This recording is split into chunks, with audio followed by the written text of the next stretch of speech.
For the past couple months, we have in our staff meetings on Tuesday mornings been using the Bringing It Home sheet kind of as a like devotional time where we talk together as a staff, and I think it's super awesome to have that time together to talk about that.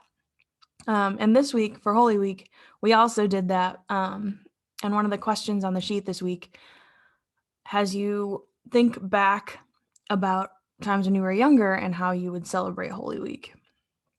Um, I had some specific memories that were brought up.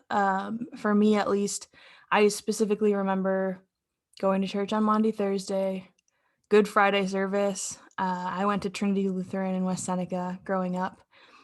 So I remember their Good Friday service, specifically the parts of the Bible being slammed shut and the organ being slammed on, and then a few moments of silence before the On You Stay was sung, a lot of the time by my dad, which I just thought was the coolest thing ever.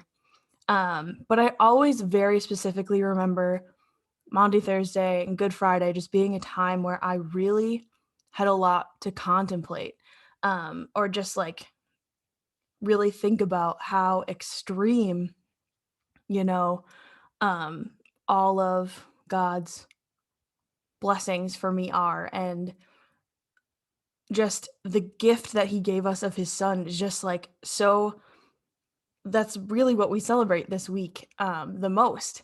And just what Jesus went through in his time on earth, just there's just so much to think about in this week. And so those were the things that I mostly brought up when we talked about it. But I also thought about my grandma. And my grandma, growing up, lived in Rochester.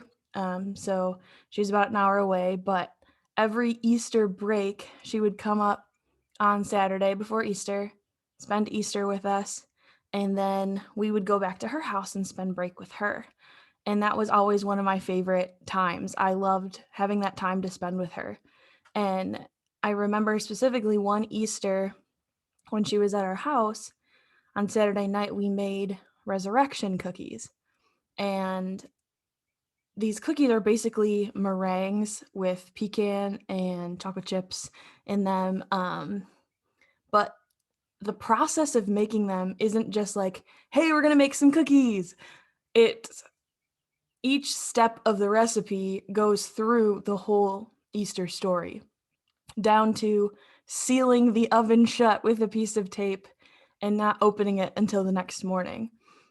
This was always has always been. We didn't do it that often. I think we did it once, maybe twice, but it was just such an impactful memory for me, of being able to spend that time with my parents, my brother, and my grandma, and making those cookies. And I actually looked up the recipe today because I was like, you know what, I'm gonna make these this year just because. And so I'm going to be doing that on Easter Saturday into Sunday, just because it's such a good memory and it really reminds me not only of those awesome times with my grandma, but also of the resurrection, the whole story, and just being able to take that time to really focus on the Easter story and be prayerful about it. And so I hope that you find some time this week to really think about and be prayerful about Holy Week and what it means and why we celebrate it the way we do. Um, and take some time to remember what a blessing it is that God sent his son for us. So I also, just for fun, am going to put the recipe in this email if you want to check it out for yourself, or if this is on Facebook, I'll link it in the comments just so that you can do that with your family if you want to try something different this year. But I hope you guys have a blessed Holy Week.